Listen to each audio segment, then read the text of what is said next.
Shalom, Bapak Ibu Saudara yang dikasihi Tuhan. Salam sejahtera bagi kita semua. Hari ini dalam renungan Bina Iman, kita akan bersama-sama belajar dengan satu judul, Perusak Keharmonisan. Mari kita baca bersama-sama di dalam Filipi pasal 2 ayat 1 sampai ayat yang kedua. Demikian firman Tuhan. Jadi karena dalam Kristus ada nasihat, ada penghiburan kasih, ada persekutuan roh, ada kasih mesra dan belas kasihan. Karena itu sempurnakanlah sukacitaku dengan ini, hendaklah kamu sehati sepikir dalam satu kasih, satu jiwa, satu tujuan. Setiap anggota keluarga yang baik pasti merindukan sebuah keharmonisan di dalam keluarga. Tuhan sebagai inisiator pembentuk keluarga menginginkan hal yang sama, yaitu terjadinya keharmonisan dalam keluarga. Kunci keberhasilan terjadinya keharmonisan di dalam keluarga adalah apabila keluarga itu dibangun dan berjalan di dalam kasih Kristus. Namun demikian, keinginan dan kehendak tidak selalu menjadi kenyataan, tidak selalu seperti yang diharapkan. Tentunya ada banyak hal yang dapat merusak keharmonisan keluarga tersebut. Hari ini kita akan belajar bersama-sama dua hal, apa yang dapat merusak keharmonisan tersebut. Yang pertama adalah ego. Ego itu adalah suatu keinginan diri sendiri, rasa berlebihan terhadap diri sendiri, atau konsep yang berpikir tentang diri sendiri.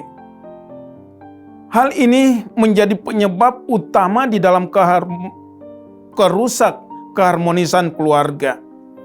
Mari kita lihat di dalam Filipi pasal 2 ayat yang ketiga sampai 4 dikatakan, dengan tidak mencari kepentingan sendiri atau puji-pujian yang sia-sia, sebaliknya hendaklah dengan rendah hati yang seorang menganggap yang lain lebih utama daripada dirinya sendiri. Dan janganlah tiap-tiap orang memperhatikan kepentingannya sendiri, tetapi kepentingan orang lain juga. Jelas di sini Tuhan mengatakan janganlah setiap orang itu memperhatikan keinginannya atau dirinya sendiri. Ini menjadi suatu penyebab yang pertama yang dapat merusak keharmonisan keluarga. Yang kedua adalah kesombongan.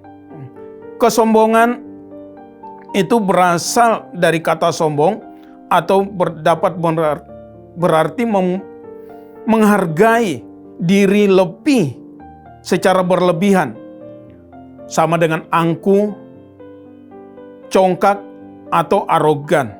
Dalam 1 Samuel 2 ayat yang ketiga dikatakan, jangan kamu selalu berkata sombong, janganlah caci maki keluar dari mulutmu, karena Tuhan itulah Allah yang Maha Tahu, dan oleh Dia perbuatan diuji.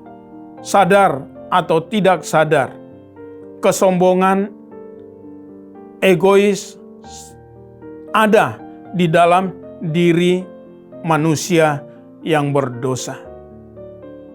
Manusia ada di dalam keadaan yang demikian.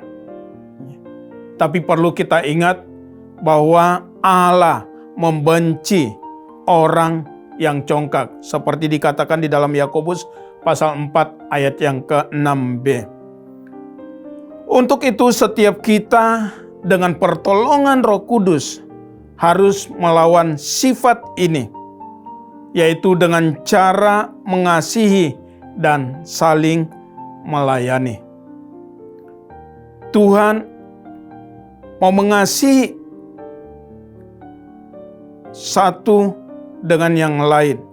Demikian juga kita, kehidupan kita harus belajar untuk saling mengasihi, bahkan saling melayani satu dengan yang lain, supaya kita dapat terhindar dari rasa atau sifat egois atau kesombongan itu. Hanya dengan terus-menerus mengembangkan sikap saling mengasihi dan saling melayani, maka kita akan terlepas dari jerat tersebut. Filipi 2 ayat 5 sampai ayat 8, demikian firman Tuhan, hendaklah kamu dalam hidupmu bersama menaruh pikiran dan perasaan yang terdapat juga di dalam Kristus Yesus.